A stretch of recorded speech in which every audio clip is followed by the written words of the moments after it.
kalau nggak diterima, sudah direspon, kita laporkan ke Komisi Yudisial. Nggak diterima lagi, kita laporkan ke Mahkamah Agung. Nggak diterima lagi, kita laporkan sama Gusti Allah. Siap? Saya bersaksi. Kalau saya harus batuk lagi, yakin rezeki dari Allah. Kalau Allah kasih rezeki, mau diapa-apain juga tetap hidup, tetap dapat ganti yang lebih baik lagi. Siap berjuang? Oke. Pesangon dalam gugatan kita minta pesangon dibayar sesuai aturan, sesuai dengan undang-undang. Nah, kita tidak mau kompensasi yang ditawarkan perusahaan 9 sampai 32 juta. Karena itu tidak sesuai dengan aturan.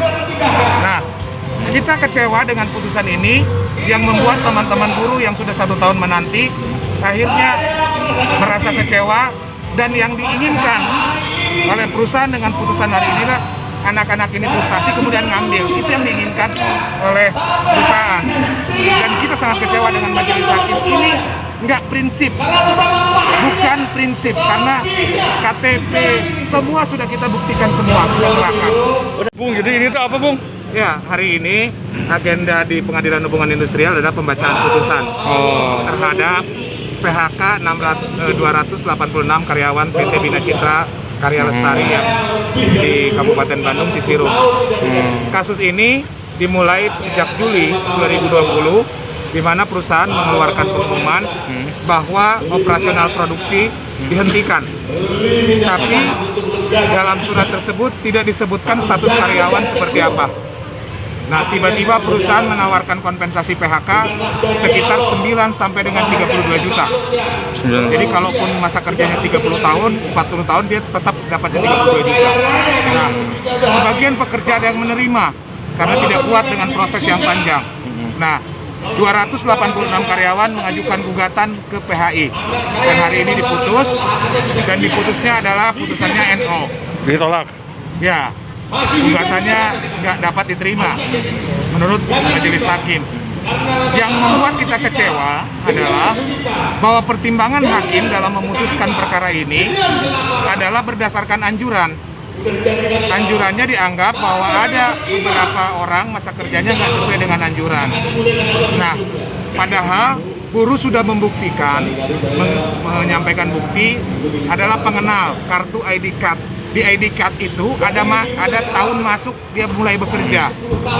Dasar itulah teman-teman menghitung masa kerja teman-teman buruh. Nah, kalau hakim berpatokan kepada anjuran itu dikeluarkan 2020, sedangkan gugatan diajukan 2021. Maka sudah pasti yang namanya masa kerja akan terus sebelum diputus oleh pengadilan. Nah, yang kedua adalah alasannya upah. Upah dalam anjuran dan gugatan nggak sama, padahal dalam gugatan itu tabel yang kita sediakan sama tuntutan itu sama percis. Jadi kita menganggap bahwa ini dicari-cari alasan untuk memutuskan perkara ini nggak bisa diterima. Ketika majelis ini dipindahkan? Iya, karena kita anggap ini mencari-cari alasan yang nggak masuk akal. Karena bagaimanapun yang namanya anjuran itu tidak mengikat. Dirumahkan? Dirumahkan.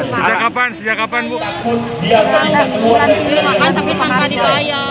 Alasannya katanya, Bu? Alasannya COVID. Tapi itu pabrik sekarang ada yang kerja. Itu pabrik bikin apa sih, Bu? Bikin Pabrik apa? Oh, bikin ini oksan. Hah? Oksan, kemeja, celana, Bikin jaket. kemeja. Ya. Pabrik apa namanya, Bu? BCKL 1. Apa namanya? Bina Citra Karisma Lestari. Ibu berhenti kerja sejak kapan? Ini aja. Sejak tahun kemarin. Dari Ibu dirumahkan. Dapat gaji nggak? Enggak. Dapat THR nggak? THR itu dikasih 750. Agar kawan-kawan tetap teguh. Untuknya emang itu kan tahun kemarin. Tahun kemarin ya? Dulu mah iya dikasih. Sekali. Cuman dicicil THR-nya.